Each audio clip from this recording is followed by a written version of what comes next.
6:08 and recognize that tonight's meeting is being held on the traditional territory of the Snuneymuxw people, of whose stories I continue to learn and live by, which I appreciate. We have no transfer of items to the open agenda, no additions. I would like to, let's see how this is going to go. Item 14.1, under unfinished business, trustee remuneration. I'd like that to be deleted from tonight's agenda and placed on the January Business Committee meeting agenda. And perhaps I can offer an explanation for that. It was put on this agenda because we had taken it to Business Committee a couple of previous times. But the recommendations have changed a little bit, costing has changed a little bit, and we feel it's important to take it back to Business Committee with the current recommendations and then proceed from there. So that's the reason for the deletion. Is there anyone opposed to that deletion? Seeing none, we'll delete 14.1. I have no change in order, so I'll seek a motion to approve the agenda. Trustee Keller, Trustee Berzovich, all those in favor? Come on in.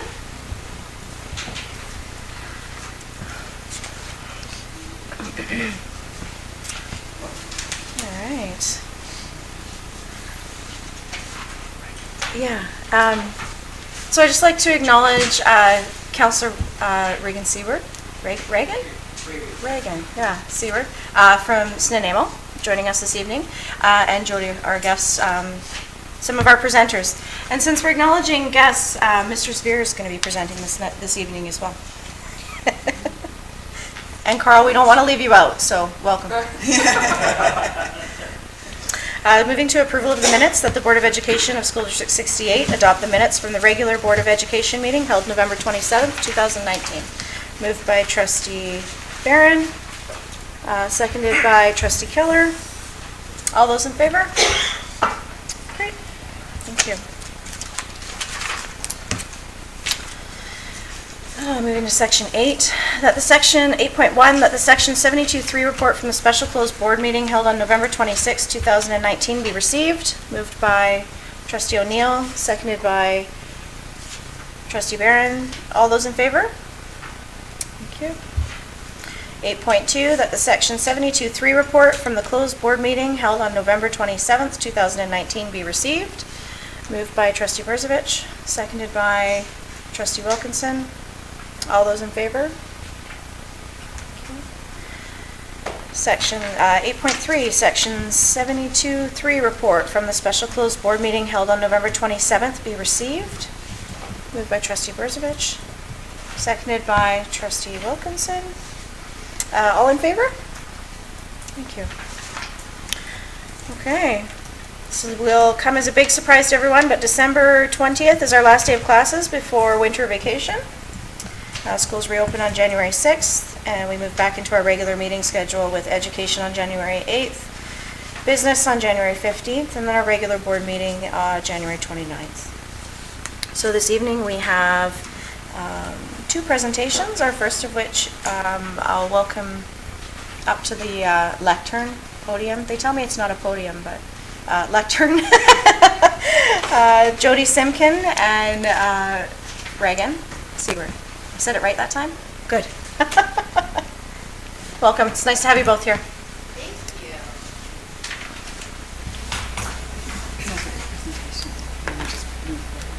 Okay. Let's see how that all works out. So thank you very much for giving us some time, and especially time so close to the holidays when everybody's so anxious to get finished for the year.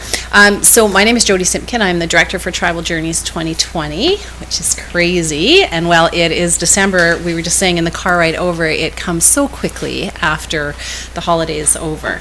So who knows what Tribal Journeys is? Oh, yay, look at that.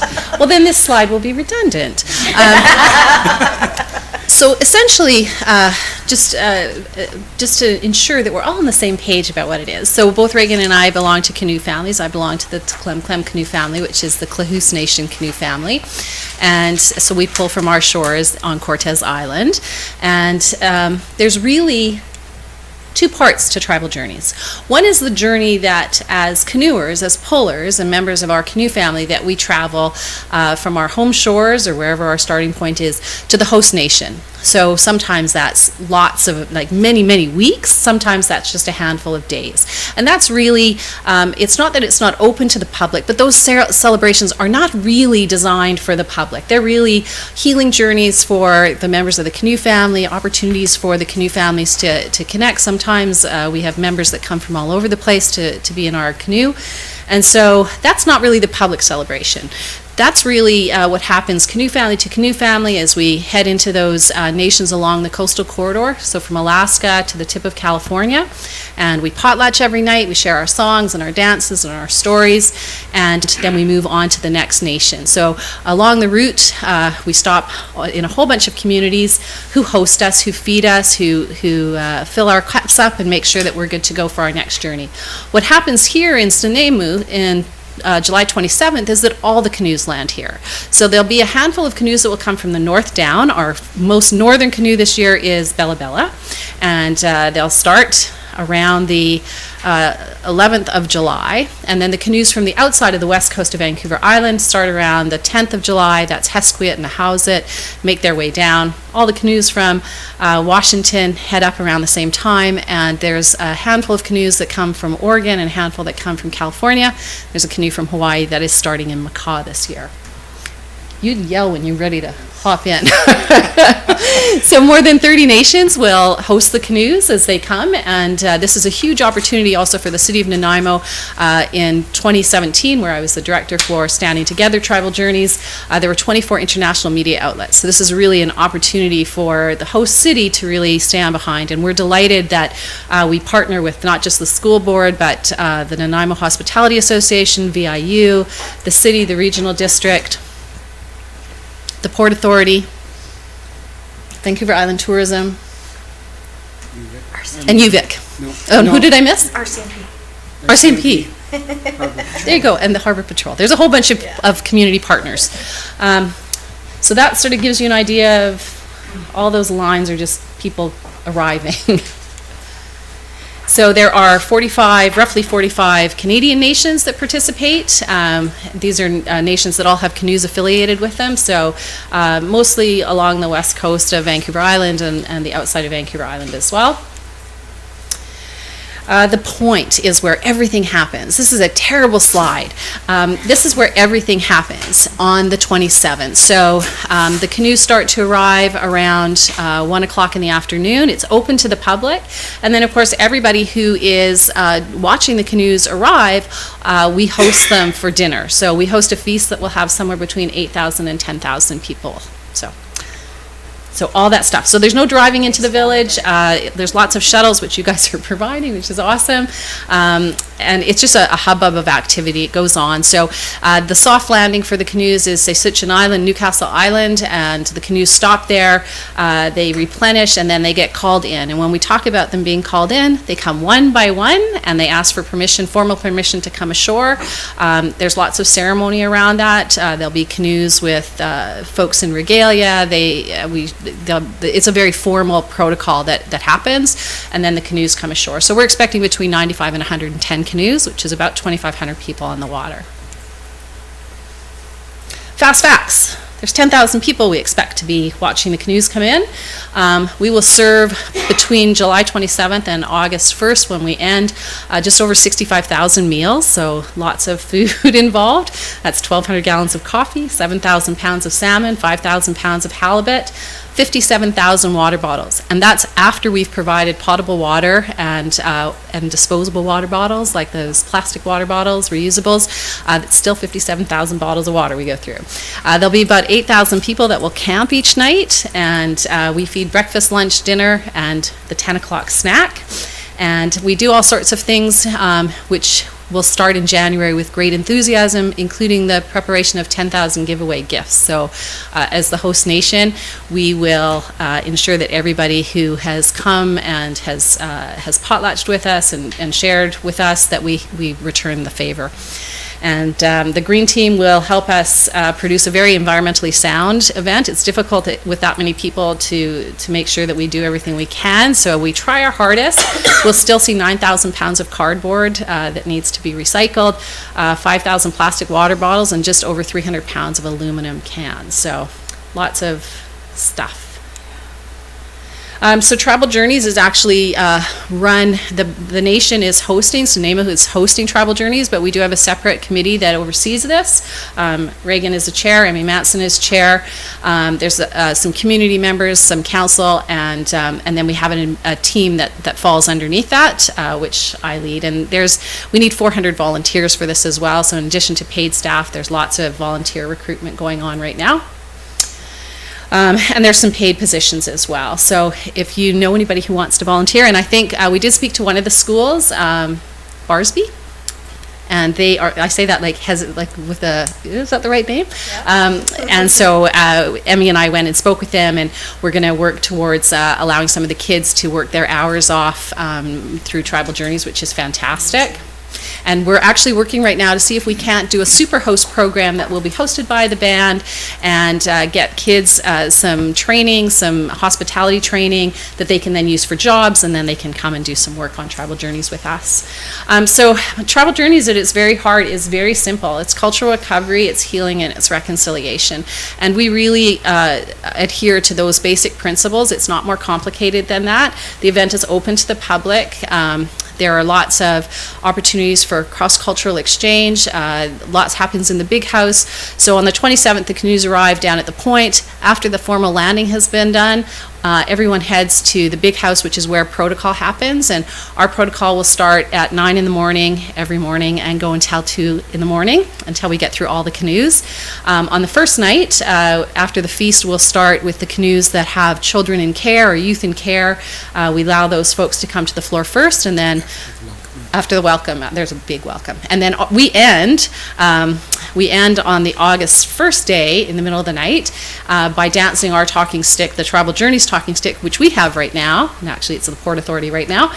We dance that to Sliammon. So Powell River is the host for 2021, so all of this will happen again next year. We're just not hosting next year. So the cost of hosting Travel Journeys is about $1.5 million. So there's very, very active fundraising going on right now, and we have a fundraising committee, and we have fundraisers who are helping support that. One of the challenges we have is that we start with this wide berth of programs that we can apply for, and our sports programs look at Travel Journeys as a cultural thing, and the cultural programs look at Travel Journeys as a sports thing. So we sort of have this, start out with this much, and then we end up in this skinny little portal. So we're working with government to try and address that, and Travel Journeys isn't going away. It has a lasting impact. This is its 37th year? 38th year.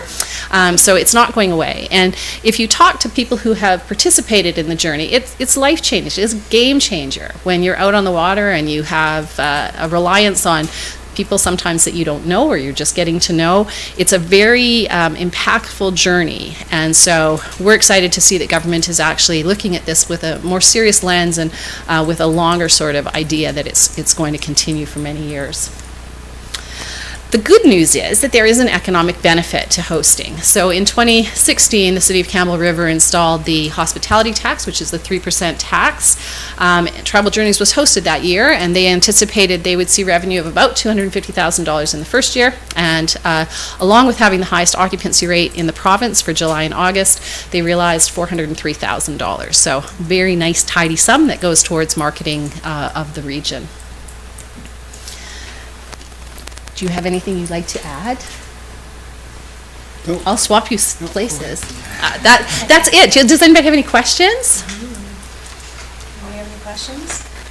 Well, I'll just start by saying that I'm so excited we get to be involved. We're so excited you're involved. I mean, well, you guys have gotten to know me a little bit, so I've had the good fortune of coming and crafting with some of our elders and some of our community members on some of the gifts that are going to be given away. And that was just, it was incredibly special to know that that was just a little tiny piece that we could participate in. And looking around the district and knowing what our kids are going to be able to contribute, what our students, you know, from the little ones to making crafts to the bigger ones who are going to get to do some volunteer hours. And just knowing that it's another opportunity for us to acknowledge one another as partners, and to share that with the world to see. I've been following Tribal Journeys for a couple of years, and I'm just so thrilled that it's coming to Nanaimo.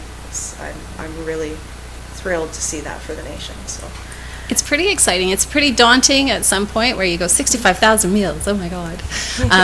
But it's in a good way, and I think that we often see communities come together. It's fantastic when we see service organizations step up. We met with some of the school folks, so we've just ordered this huge Pendleton blanket, and have the scary task of cutting it up because the kids are going to be making medicine bags for the giveaways. So there's all sorts of stuff that's happening, and we're really excited. I know in 2017 we had kids who helped decorate paddles for the giveaway, and we were able to assign those paddles to each of the canoe families, which meant in turn that some of those families of the kids who had made the paddles could come to protocol and watch their paddles being given away. So it is a really nice opportunity. I think it helps tremendously with cross-cultural understanding. It's hard to look at somebody and understand until you listen to their stories, until you listen to their songs and understand what their canoe family is trying to do and what they're doing. Tribal Journeys is drug and alcohol free. It's a core philosophy of the organization. That's not for our Tribal Journeys, that's for all of Tribal Journeys.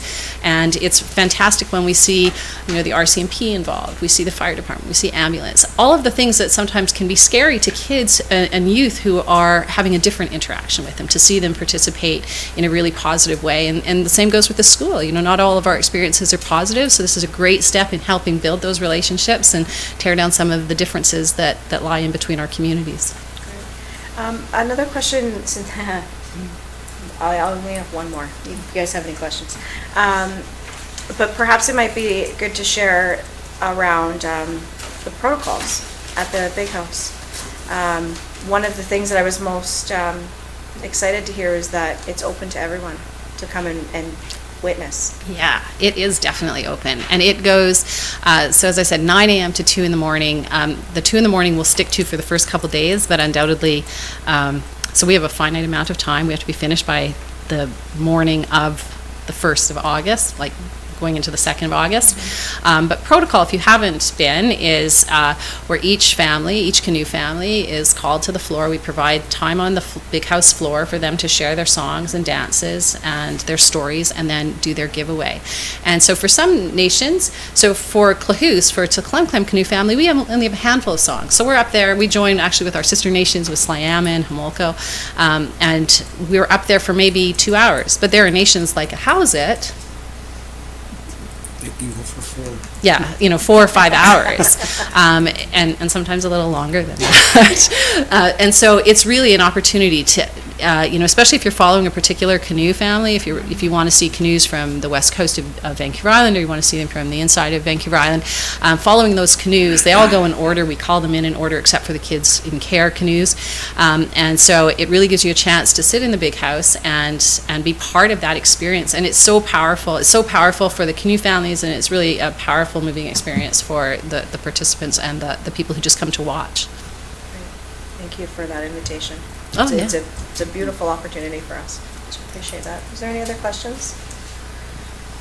How are we, what's our organization, what's happening? So I know what's going on, I know what my schools can do, I know what I personally can do. I'll be there every day. Fantastic. So the schools, we're going to try and meet most of the schools individually to see how we can work together. Lots of it does involve the giveaways. Just trying to get to that 10,000 mark is kind of daunting. We can interface however you want, though. There's stuff that has to be done prior to Tribal Journeys, the week leading up to Tribal Journeys, the week after Tribal Journeys. There's lots of volunteer opportunities. So depending on how old the kids are and what they want to do, just even green team stuff is tremendous help. The school, you guys have graciously providing shuttles, so helping us ensure that there'll be no traffic inside of the village after 10 in the morning on July 20. It's actually after 7 in the morning till July 27th, and so the school board is providing some access to shuttles to help move people around. Yeah, and anytime we need to do 125 food baskets for the canoe families. So that's perhaps, some of the cooking classes helping prepare that. So jams, pickles, bread, whatever. We're pretty willing and flexible in deciding how that looks. That's you going to individual schools. Yeah. Yes, on an institutional level, you guys are providing some help with the infrastructure. You'll also be sending some folks to sit on committees. So there's a whole slew of committees that brings us together. So there's a food safety committee, marine committee, traffic committee, communications committee. There's a whole bunch, and we've actually sent a list out and asked for folks from the school board to sit on some of those committees. I'll be delegating someone to take my place from 11 till 2 a.m. Okay. Awesome. Any Anybody other else? questions? No? Well, I have so much gratitude for how much work it is, and I'm just excited that we get to participate, and thank you for coming and sharing with us so that we have a better understanding. And we can go out there and try and collect some volunteers. We love that.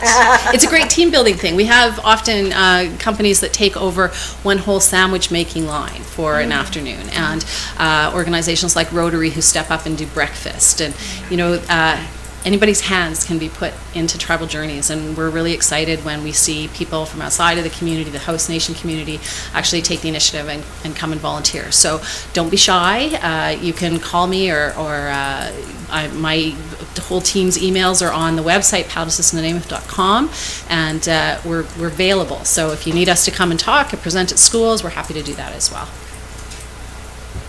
You will be approaching the 5 local Rotary clubs. We will. So Rotary is sitting on, or somebody Yeah. from Rotary. Yeah, I've been in contact with a couple of guys from the Rotary Club and also the Shriners. Still waiting to hear back from the Lions Club and the Moose Lodge. We have 5 Rotary clubs in town. The biggest one is downtown. Yeah, I've been in talks with Derek, is that his name? Derek Rickwood? Yeah. Yeah. He's in my club. Yeah, I've been in talks with him, and he's been talking with the other Rotary clubs as well in the Nanaimo area. So I've got him connected with Jody, and us as the council members that are on the committee, we've kind of stepped back. We're only there as a political push now. We're allowing Jody to run the show, and when Jody needs our political push, we will stand there and right. we'll help give a push for her to help get stuff going that she needs done. Yeah. So we expect you to be making pancakes for breakfast if you're going to take off the 11 to 2 shift. So what time is breakfast? Like 4? Or is It's so we always do an elders call first. So we have a hospitality tent that will start serving probably 6:30. We have cultural bathing that happens in the river, so to coincide with the shuttles for that. It is. So, awesome. Promote. Thank you. Thank you.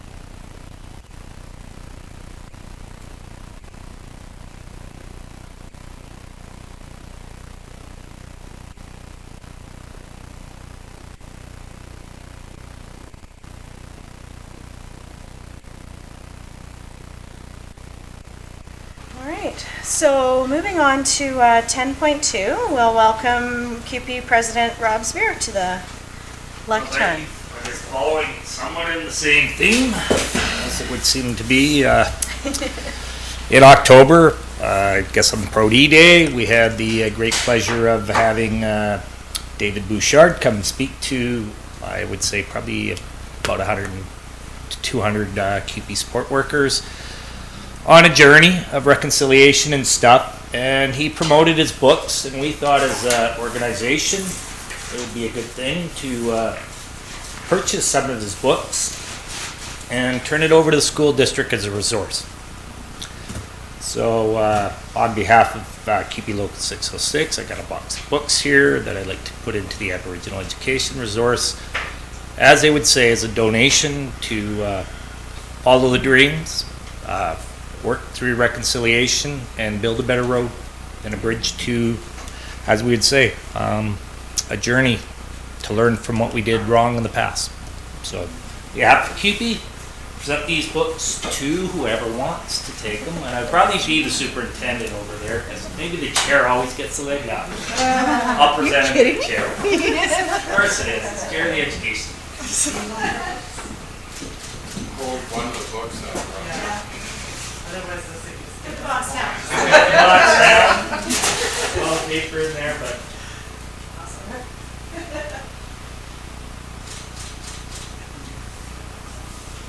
That's awesome, Rob. Hey, perfect timing. It's close to Christmas.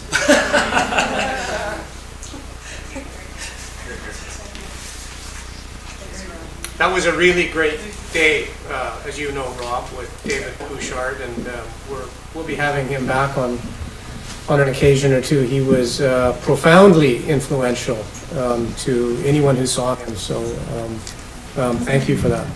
That's really great. Probably used 14 or 15 different books that he's written. That's for Friday. Oh, that's great. They're beautiful. Heichka. Hi, Chika. Thank you. Okay. That was all really great stuff, you guys. So moving on to 11.1. I feel like it's going to be a letdown.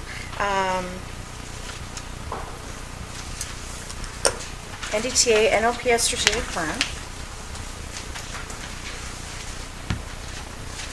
Oh, the letter. Sorry, there's no board motion there. That was going to be discussed. Sorry for the time. Yes, no, thank you. I was just slowly processing. I wonder, it hasn't, I mean, it's on the open agenda, but it hasn't been discussed, so I don't know whether or not you want to put it off to another meeting. Yeah, I'm Is there a motion to do that? I'm gonna request a motion to defer the decision on this correspondence. Trustee Stanley, seconded by Trustee Berzovich.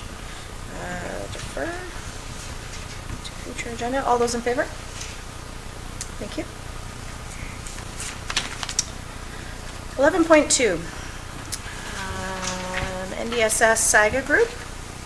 That the Board of Education of School District 68 and Nanaimo Ladysmith refer the above correspondence from the NDSS Saga Group to the board chair to write a letter of support. Moved by Trustee Berzovich, seconded by Trustee Stanley. All those in favor? Thank you. Trustee O'Neill, we're moving into committee reports, so that you have 3 motions to present this evening. Oh, well, thank you for letting me know.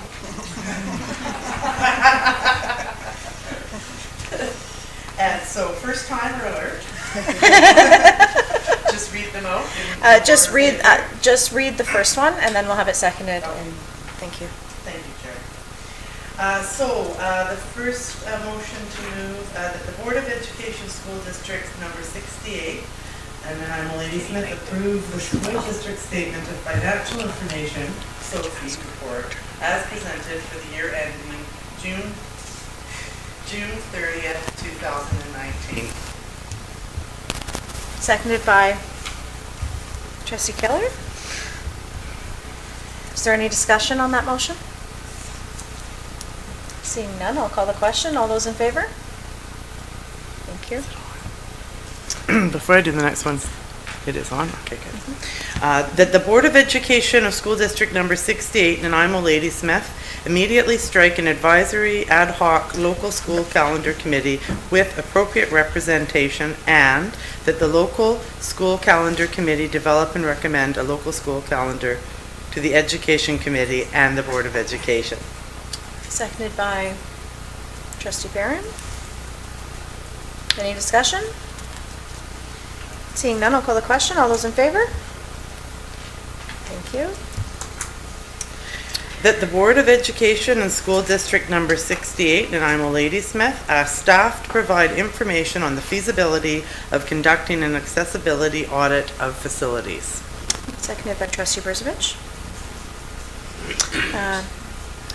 Any discussion? Seeing none, I'll call the question. All those in favor? Thank you. Thank you, trustee O'Neill. 12.2, we have nothing from the Education Committee this month. Moving into senior staff reports, we'll welcome Superintendent Saywell and Director of Instruction, Cadwallader. Just want to point out that that's progress in the last year.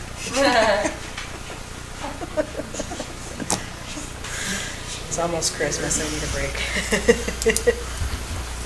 Good evening. There are lots of ways to measure student success, social, emotional development, creativity, innovation,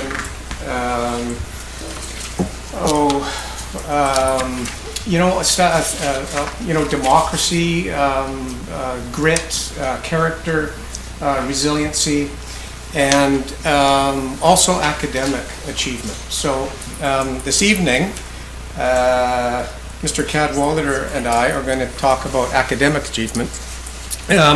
We get our grad rates every year around November, so we've received them recently. You're aware of some of this information, and we're going to share a little bit more. So more celebrating tonight. We're cautiously optimistic, but we're pleased with the results so far. Oftentimes, as the superintendent said, when we talk about success for students in our district, we have many different ways to measure it. And even when we get our graduation rates back from the Ministry of Education, they also measure that particular rate in a number of different ways. And so we will mostly stick tonight in this presentation with the 6-year Dogwood completion rate. That Dogwood completion rate looks at a cohort of students who 6 years ago were in grade 8. They usually will give that 6 years because sometimes a student will need 1 or 2 other courses after that length of time after grade 12 when they usually would have graduated. We also get eligible grade 12s, which means a student who's in grade 12 and is eligible to graduate that year. We get first time grade 12 rates. We get 7-year completion rates and 8-year completion rates. And all of those too are disaggregated into smaller demographics. So we have all students. We have students who are resident here because sometimes we have international students included in that all students rate. So we use the resident students rate as our standard. We can also disaggregate to how our girls are doing, how our boys are doing, how Indigenous students are doing, students who have special needs designations, and also English language learner designations. And so all of that to say that we are oftentimes neck deep in data, and it's a process that we use to pick out which ones that are most informative to the moment at hand and to the strategies that we want to implement. So this is our 6-year Dogwood completion rate over the last 5 years. You can see the purple 2014-15, the orange 2015-16, the whatever that color is 2016-17. Taupe. The yellow color 2017-18, and most recent year 2018-19. You'll see in all categories, except for special ed, special needs students, that we are not only above in the last 5 years, but our highest rate ever. We're going to talk a little bit more about exactly what those rates are, but clearly we're trending in the right direction.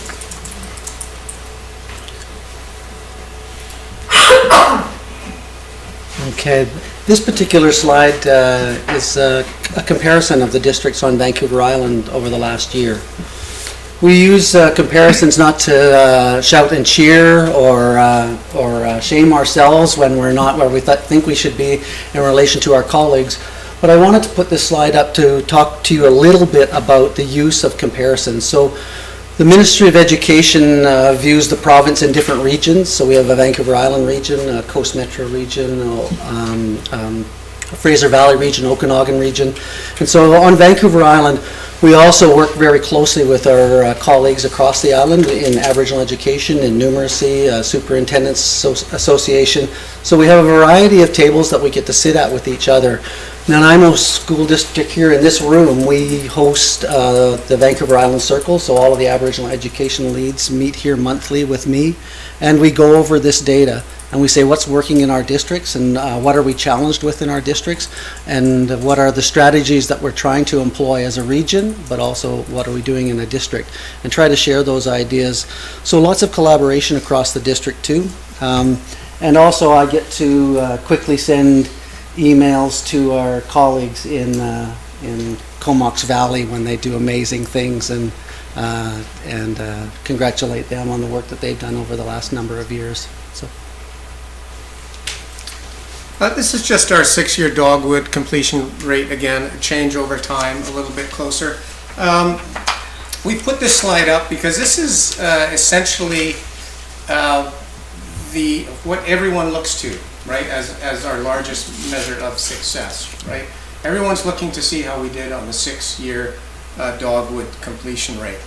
And in a district such as ours, to see such a jump over a short period of time is really significant. Larger districts only move the needle either up or down a little bit at a time. We've, as you can see, over the last couple years, have had significant increases in both our 6-year dogwood, but also our 6-year Indigenous rate. Recently, the Ministry of Education has provided us with this graphic in the packages that they send us.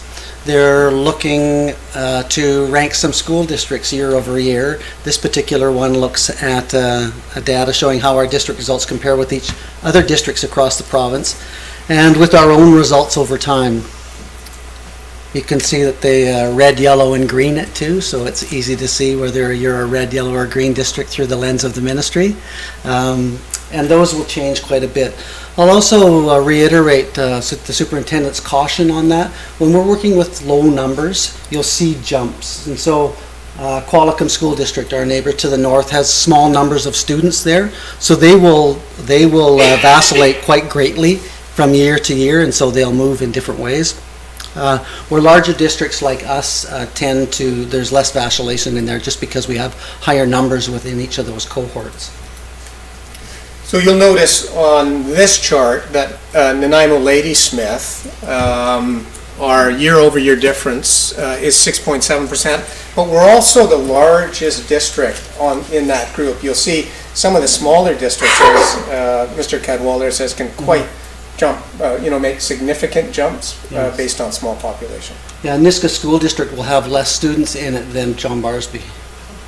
Right, so you can see that changes happen pretty quickly. Big jumps depending on cohorts. Yeah. I put this in here too so that you can see, we talked initially about a 6-year dogwood completion rate. And so this is a 5-year dogwood completion rate too. So it's those kids who were in grade 8 5 years ago who graduated last year within that 8, 9, 10, 11. They got into grade 12 and they graduated. And so we're in the top 20. We're number 17 in the province on that jump over 1 year. Where are we there? Right at the bottom. There. Yeah. So 3.2% on that 5-year completion rate too. Yeah. And so the 6th year is what districts measure, what the ministry measures, and you can see that I think we're maybe 8. So again, lots of small districts making big jumps. At the other end of this, remember we have 60 districts in the province. At the other end of this are the districts that have gone down, right? And again, typically at the bottom of that chart are small districts who have gone down in their grad rate significantly. Yeah, you'll see a small district that generally graduates 50 students a year. Well, if you graduated 45 out of 50 last year, and the year before you graduated 35 out of 50, then you're then you have that big vacillation again in those jumps. And so we expect to see movement over year on this chart that the ministry provides, except that we expect to see us in the top 10 all the time. We have a question from Trustee Keller. Thank you through the chair. Just want to make sure I'm understanding the data that's presented in these last few charts. So the comparable districts, is that something that staff put together, or is this coming from the ministry? Because I don't have the student populations of these different districts, but I'm just by looking at the list, there's probably a bunch that are quite small and few that are similar to our size. So I'm just wondering if you could maybe answer that and to give me an indication of how the year-over-year difference would relate to districts of our size and where we might compare. Well, so if we look at this slide, which shows the percentages, let's use Nanaimo. So we went from 62.5% to 69.2%, and so that year-over-year difference is 6.7%.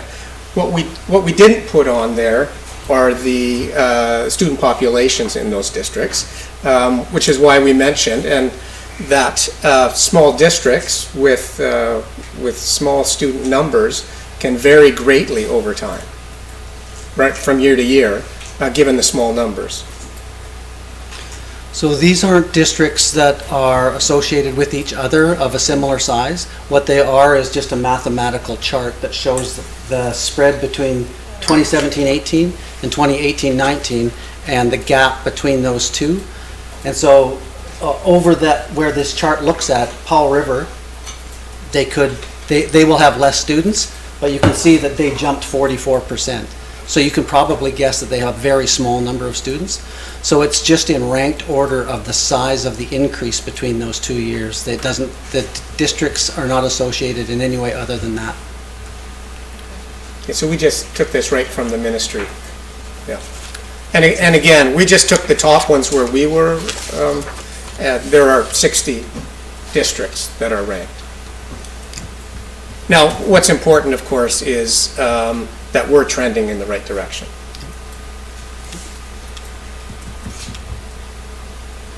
And do we know why?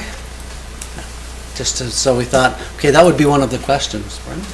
How do you associate one strategy or one thing that you've put in place with those increased rates? And because we're working on a human endeavor and a human organization, it's near impossible to draw a line to say that we did this, so this happened. Because these were students who were on a path towards graduation 12 years ago when they stepped into our kindergarten classrooms or joined us partway through the years. And so something might have happened back in that time that corrected a path and put them towards graduation. And if it had not happened a decade ago, then it might not have resulted in the graduations that we get. But what we do know is that we're endeavoring to create an environment of innovation and improvement and creativity, and the research that we look at guides us in all of that. So we look at what happens in a classroom and what are the most effective teaching strategies according to the research over the last decade, and we put workshops together to support our teaching staff and our support staff in classrooms. We look at structures like focus schools that you've had presentations on before that identifies through data where some of our most neediest families and students are, and we put extra resources in place there, sometimes staffing, sometimes food programs. And so we look at all of the things that go into the environment of a successful district, and we do our very best to support those things. And I think that part of that includes measuring the impacts of those sorts of things, and some of the data that you see tonight tends to indicate that we've made some pretty effective decisions over the last decade on behalf of those students who graduated last year.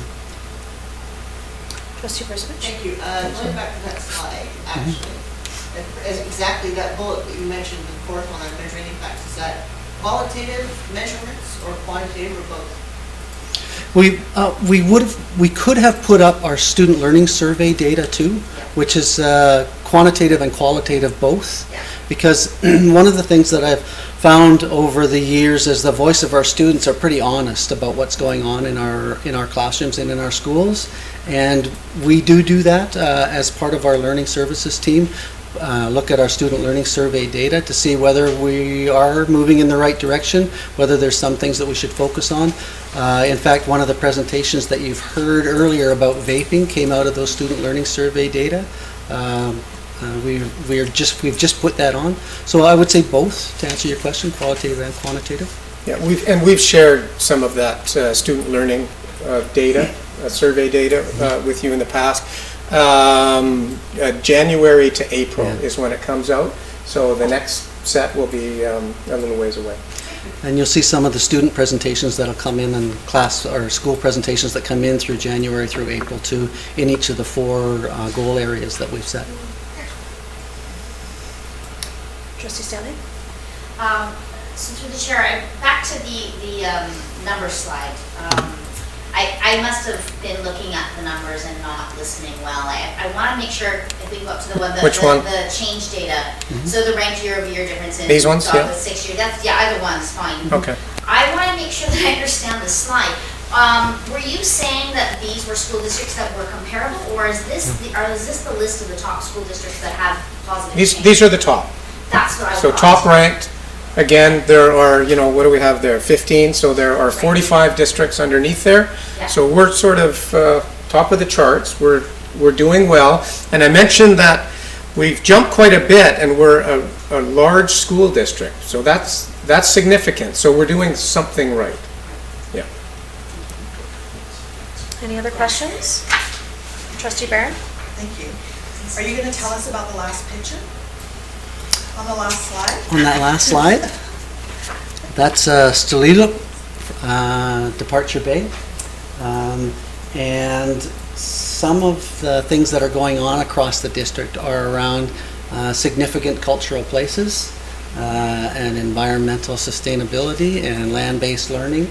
And so this is a group of students learning about the cultural importance of that land and that place, and also the life and relatives that are all along there. So I guess what I'd like to do is acknowledge that we are at some of the best places that we've ever been when it comes to this particular measure. In no small part due to what you talked about, the environment that you're creating in our schools and the learning opportunities and the different supports and things that we're offering our students. And so I'd just like to, on behalf of the board, offer you our congratulations on work well done. Thanks. And we're very grateful for that work for our students. So thank you. Oh, ha! And there's another question. Okay. Surprise! That's my gift to you. Yeah, no, it's. I mean, overall, it's a lovely feel-good heart story, right?